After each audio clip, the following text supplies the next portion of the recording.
Hey friends, welcome back to Daily Sews and Stuff. So today I'm just going to go through a short run through of different options in the Epson, especially the Epson UST projector menu.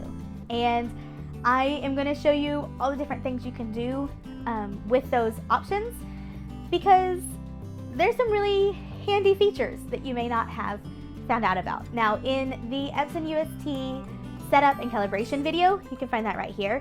I definitely encourage everyone to, before you get things calibrated, go through and play with all these settings.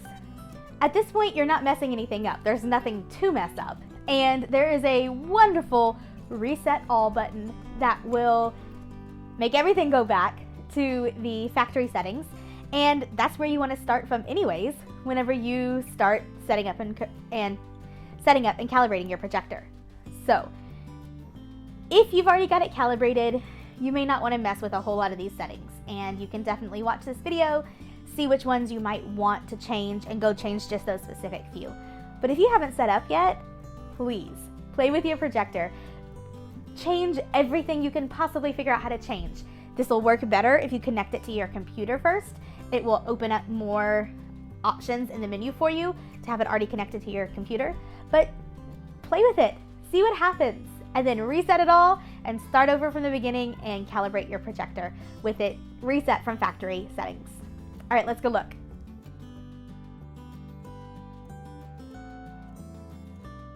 All right, so if you are wanting to change the clarity a little bit of your Epson projector, one thing you can try is to hit the menu button on the remote, and then up here in image, click over, this over button, to color mode, and you can change it. It's down here at the very bottom and difficult to see, but right now it's selected on whiteboard. I can make it blackboard, I can make it RGB, photo, theater. It's going to take it a minute, I think, to get that one going. That's very bright. Presentation and dynamic. I prefer the way it looks on whiteboard. I feel like that gives me the best contrast, and it doesn't, I guess it's accounting for the shininess of a whiteboard, so it doesn't reflect light back at me quite so harshly. So that's the one that I prefer. I'm going to use the escape button. We can go down to brightness, and that's, I mean, I can make it brighter, take the brightness back down to 0 where it was.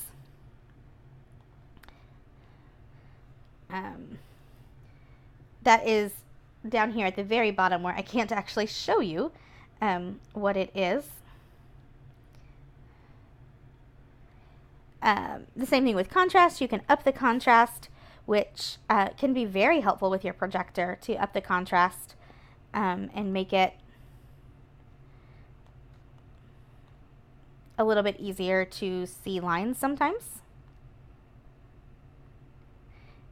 And you can also decrease the contrast, which I don't think would be a helpful thing to do, but it's there for you. You can change the sharpness, you can adjust the color temperature, and you can do a color adjustment itself.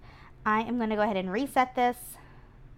Yes, and then I'm going to take it back up from the color mode down to whiteboard, just to make sure that I haven't done something I didn't want to do. If you are looking for the aspect ratio in your Epson projector, you can go to menu, either on the remote or on the projector, go down to signal and go over, and you've got aspect right there. You can have several different options here: auto, 16:9, full, zoom, or native. Auto has always worked for me, but you can change that as you can rotate through those and change them as necessary to possibly figure out an issue that you're having with your projector. All right, here in the Epson UST projector menu, I've gone to menu and I've scrolled down to settings. We see Keystone at the very top. If I click that, it gives me an horizontal vertical keystone. And it tells you right here, if this setting is changed, the image may be distorted. And I'm going to hit enter anyways. And it's got my horizontal and vertical keystones both set at 0 right now. And you can watch as I change this, how it changes the shape of the squares on my projection. And you can see, why we have spoken about keystone and why it's important that that be correct so that your shapes are correct. Now, another setting you can use is quick corner. And this is something that I've used before and was actually set on my projector. And so whenever I reset everything, it went away. So this also warns you that it can distort your image. What basically happens is it turns some pixels on and off in order to digitally alter the keystone. And so because of that, it can make your image just a little bit less clear. But I'm going to go ahead and play with it anyways, partly to show you guys and partly because, frankly, it's the easiest way to get your calibration correct. And right now, oops, well, I just threw that off, didn't I? And right now, I am just happy to go for easy. I've been using it for a few months now, and it hasn't been terrible. I haven't really noticed a big difference. So we're going to do that. All right, so you start by, it's highlighted, this top corner is highlighted, and you click that, and you can use the up and side arrows to adjust that corner. This corner doesn't really need to be adjusted, I don't think, so I'm just going to hit escape. Now I'm going to use the same arrow keys to go over to this corner. And this corner, I am going to kind of kick out that way a couple clicks and up a couple clicks. Oh, not up, just out. Yeah, that seems about right. It cannot adjust any further, it says. So I'm going to escape out of there, go down to the bottom one.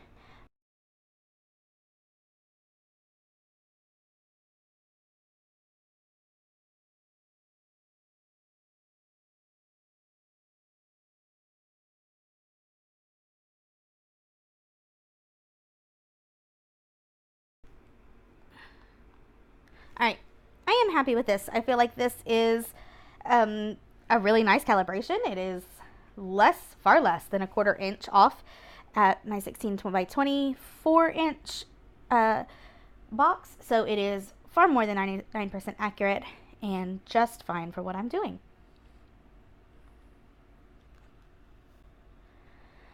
So besides the keystone, which you can do horizontal and vertical or quick corner, you can also look at the zoom.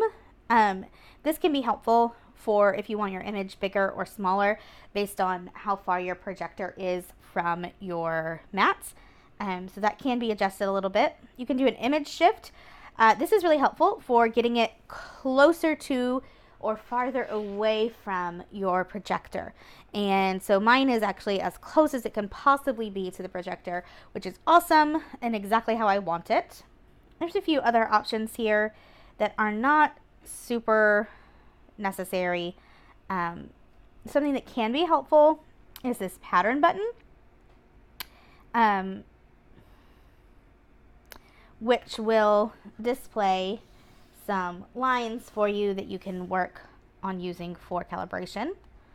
But these boxes that Sasha made are honestly the best choice. And then there's the reset down at the bottom.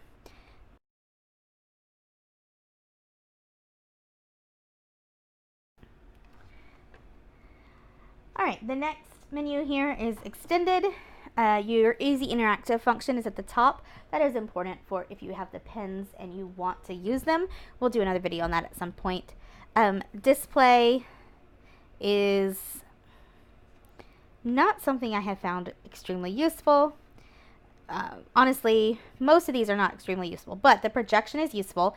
You can change the front upside down, rear, or rear upside down.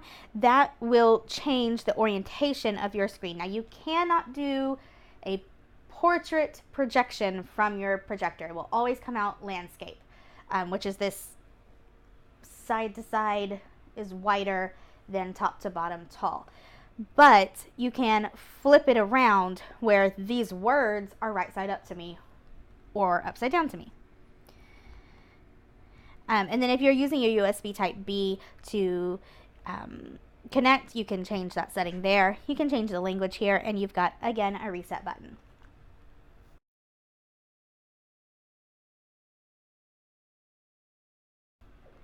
You've got a network, which is not useful to us. You've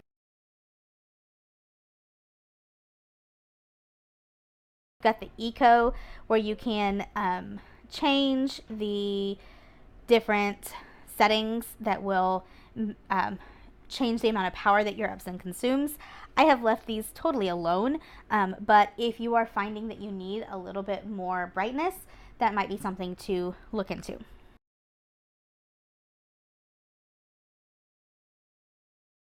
Info is just telling us about your projector and telling you about how the projector relates to the computer. Like right now, my resolution is 1280 by 800. It's coming in from the HDMI. I just reset my lamp hours, so they're at 0, and that's perfect.